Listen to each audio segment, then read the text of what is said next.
Assalamualaikum warahmatullahi wabarakatuh. Sahabat semua, pada kesempatan kali ini kita akan membahas sedikit ya, kenapa merpati itu untuk telurnya itu gampang pecah ya atau tipis. Di sini kami akan sedikit menjelaskan beberapa faktor 7 poin penting ketika telur merpati ini tipis ya, cangkang telurnya tipis dan mudah pecah. Sahabat ternak merpati semua, telur merpati itu sering pecah atau retak tipis bisa disebabkan oleh beberapa faktor. Beberapa penyebab umum keretakan tipis telur itu, yang pertama adalah dari kualitas kulit telur. Jika kulit telur atau cangkang telur merpati tidak cukup kuat atau kokoh, telur itu lebih rentan terhadap retakan ya. Beberapa faktor yang dapat mempengaruhi kualitas cangkang telur itu dari faktor genetik ya, nutrisi yang tidak memadai selama pembentukan kerabang telur atau kondisi lingkungan di mana merpati itu bisa berkembang biak. Faktor yang kedua, sahabat semua, biasanya dari tekanan fisik, baik itu tekanan fisik oleh peternaknya atau dari merpatinya. Tekanan fisik yang diberikan pada telur, misalnya saat merpati betina bergerak atau duduk di atas telur, itu dapat menyebabkan retak ketika kerabang telurnya ini tipis, ya. Jadi cangkang telurnya ini tipis. Yang ketiga, sahabat semua, biasanya dari suhu dan kelembaban.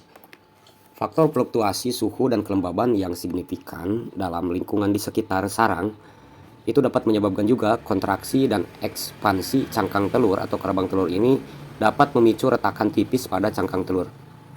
Yang keempat, biasanya dari gangguan lingkungan.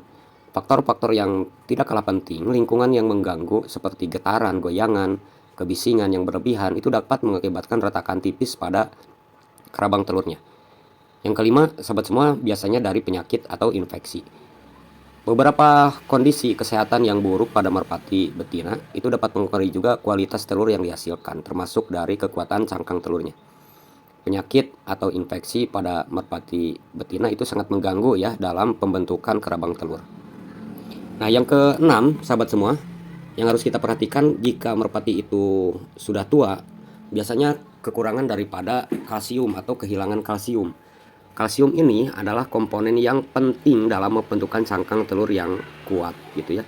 Jika merpati kekurangan kalsium, maka cangkang telur yang dihasilkan akan tipis dan retak. Beberapa peternak terdahulu biasanya sahabat semua memberikan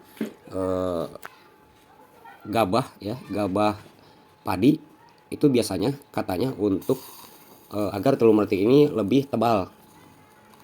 Kalau sekarang sudah ada kalek ya, kalsium laktat sahabat semua yang bisa dibeli. Kalau untuk pakannya juga kalian bisa memberikan pakan pur petelur untuk ayam ya.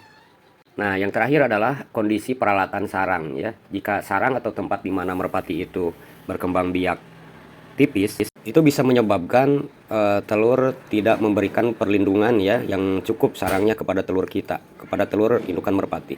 Itu dapat mudah terpapar pada tekanan fisik daripada bobot merpati itu dan menyebabkan sahabat semua telur itu gampang pecah atau retak. Nah, untuk mengurangi risiko retakan pada telur, kalian harus bisa memastikan mendapatkan nutrisi yang seimbang dan tepat. Jadi cangkang telur yang kuat serta lingkungan yang tenang serta stabil selama dalam proses mengeram indukan merpati ini, jantan dan betinanya, itu sangat perlu kita perhatikan. Nah, jika sahabat semua di ke-7 poin tadi kalian udah seimbang perawatannya, masih tetap saja tipis, nah kalian harus bisa mengkonsultasikan ya dengan yang sudah senior ya sahabat semua, agar ternak kita bisa lebih baik lagi. Semoga videonya bermanfaat buat kalian. Wassalamualaikum warahmatullahi wabarakatuh.